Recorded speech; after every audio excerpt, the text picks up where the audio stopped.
Chapter 3 Two Bad Ones. Kiki turned around and saw a queer old man standing near. He didn't stand straight, for he was crooked. He had a fat body and thin legs and arms. He had a big round face with bushy white whiskers that came to a point below his waist, and white hair that came to a point on top of his head. He wore dull gray clothes that were tight-fitting, and his pockets were all bunched out as if stuffed full of something. "I didn't know you were here," said Kiki. "I didn't come until after you did," said the queer old man. "Who are you?" asked Kiki. "My name's Ruggedo. I used to be the Gnome King, but I got kicked out of my country, and now I'm a wanderer." "What made them kick you out?" inquired the high-up boy. "Well, it's the fashion to kick kings nowadays.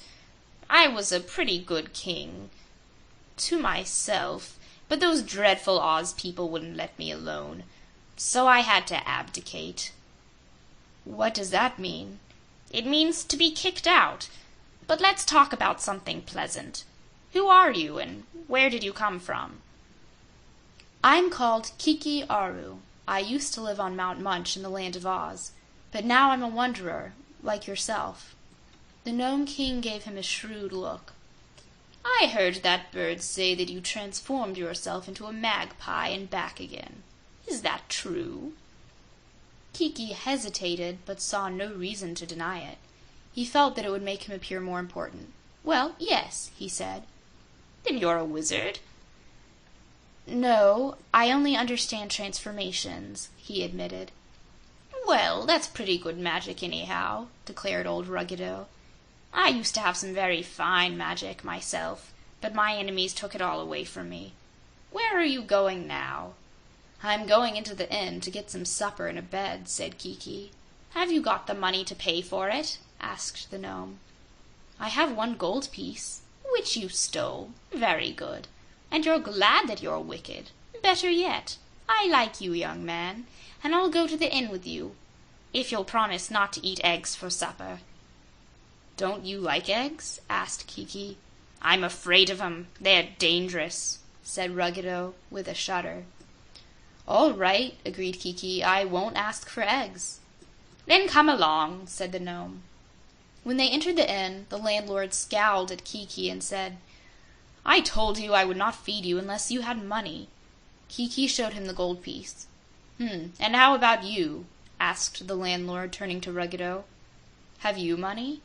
"I've something better," answered the old gnome, and taking a bag from one of his pockets, he poured from it upon the table a mass of glittering gems, diamonds, rubies, and emeralds.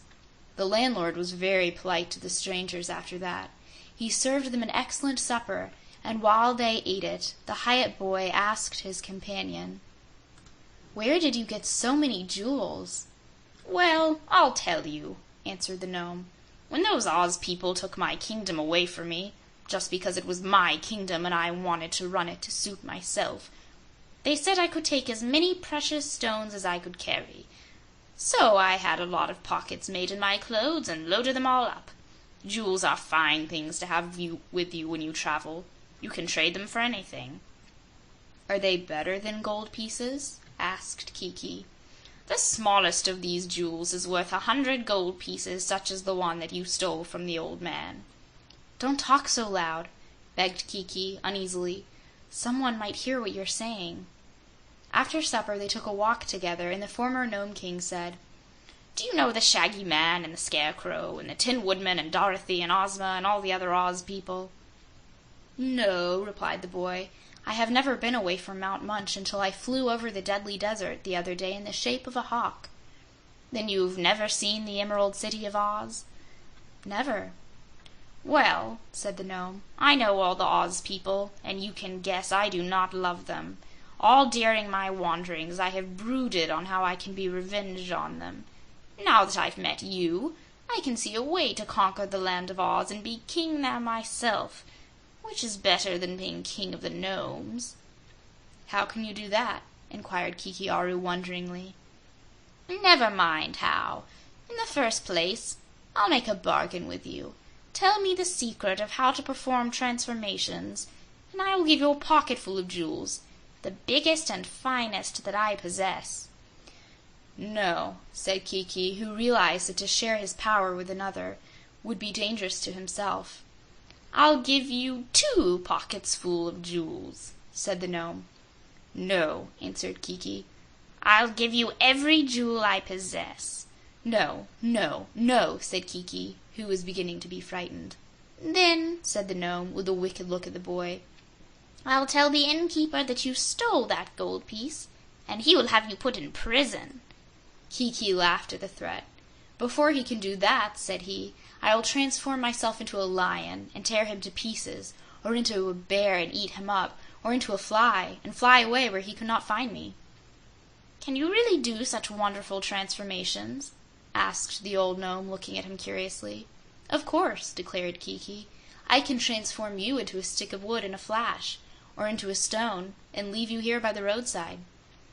The wicked gnome shivered a little when he heard that, but it made him long more than ever to possess the great secret. After a while, he said, "I'll tell you what I'll do. If you will help me to conquer Oz and to transform the Oz people, who are my enemies, into sticks or stones by telling me your secret, I'll agree to make you the ruler of all Oz, and I will be your Prime Minister and see that all your orders are obeyed." "I'll help do that," said Kiki, "but I won't tell you my secret." The gnome was so furious at this refusal that he jumped up and down with rage and spluttered and choked for a long time before he could control his passion. But the boy was not at all frightened. He laughed at the wicked old gnome, which made him more furious than ever. "Let's give up the idea," he proposed, when Ruggedo had quieted somewhat.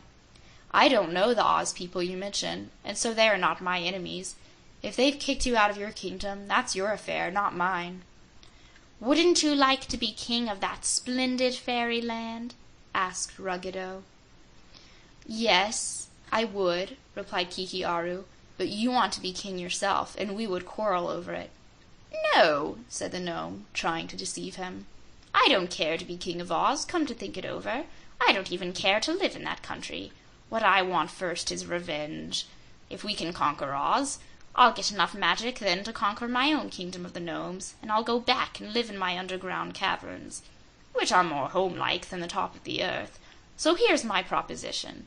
Help me conquer Oz and get revenge, and help me get the magic away from Glinda and the wizard, and I'll let you be king of Oz forever afterward." "I'll think it over," answered Kiki, and that is all he would say that evening. In the night, when all in the inn were asleep but himself, old Ruggedo the gnome rose softly from his couch and went into the room of Kiki Aru the Hyup and searched everywhere for the magic tool that performed his transformations. Of course there was no such tool, and although Ruggedo searched in all the boy's pockets, he found nothing magical whatever. So he went back to his bed and began to doubt that Kiki could perform transformations. Next morning he said, "Which way do you travel today?" "I think I shall visit the Rose Kingdom," answered the boy. "That is a long journey," declared the gnome. "I shall transform myself into a bird," said Kiki, "and so fly to the Rose Kingdom in an hour." "Then transform me also into a bird, and I will go with you," suggested Ruggedo. "But in that case, let us fly together to the Land of Oz and see what it looks like." Kiki thought this over. Pleasant as were the countries he had visited, he had heard everywhere that the Land of Oz was more beautiful and delightful. The Land of Oz was his own country, too, and if there was any possibility of his becoming its king, he must know something about it. While Kiki the Hyup thought, Ruggedo the gnome was also thinking. This boy possessed a marvelous power, and although very simple in some ways, he was determined not to part with his secret. However, if Ruggedo could get him to transport the wily old gnome to Oz, which he could reach in no other way, he might then induce the boy to follow his advice and enter into the plot for revenge, which he had already planned in his wicked heart. "There are wizards and magicians in Oz," remarked Kiki after a time. "They might discover us in spite of our transformations." "Not if we are careful," Ruggedo assured him. "Ozma has a magic picture in which she can see whatever she wishes to see, but Ozma will know nothing of our going to Oz, and so she will not command her magic picture to show where we are, or what we are doing. Glinda the Good has a great book called the Book of Records, in which is magically written everything that people do in the Land of Oz, just the instant they do it." "Then," said Kiki, "there is no use in our attempting to conquer the country, for Glinda would read in her book all that we do, and as her magic is greater than mine, she would soon put a stop to our plans." "I said people, didn't I?" retorted the gnome. "The book doesn't make a record of what birds do, or beasts. It only tells the doings of people. So if we fly into the country's birds, Glinda won't know anything about it." "Two birds couldn't conquer the Land of Oz," asserted the boy scornfully. "No, that's true," admitted Ruggedo, and then he rubbed his forehead and stroked his long, pointed beard, and thought some more. "Ah, now I have the idea," he declared. "I suppose you can transform us into beasts as well as birds." "Of course." "And you can make a beast a bird and a bird a beast again without taking a human form in between?" "Certainly," said Kiki. "I can transform myself or others into anything that can talk. There is a magic word that must be spoken in connection with the transformations, and as beasts and birds and dragons and fishes can talk in Oz, we may become any of these we desire to. However, if I transformed myself into a tree, I would always remain a tree, because then I could not utter the magic word to change the transformation." I see," said Ruggedo, nodding his bushy white head until the point of his hair waved back and forth like a pendulum. "That fits in with my idea exactly. Now listen, and I'll explain to you my plan. We'll fly to Oz as birds and settle in one of the thick forests in the Gillikin country. There you will transform us into powerful beasts, and as Glinda doesn't keep any track of the doings of beasts, we can act without being discovered." "But how can two beasts raise an army to conquer the powerful people of Oz?" inquired Kiki. "That's easy. But not an army of people, mind you. That would be quickly discovered. And while we are in Oz, you and I will never resume our human forms until we've conquered the country and destroyed Glinda and Ozma and the Wizard and Dorothy and all the rest, and so have nothing more to fear from them." "It is impossible to kill anyone in the Land of Oz," declared Kiki. "It isn't necessary to kill the Oz people," rejoined Ruggedo. "I'm afraid I don't understand you," objected the boy.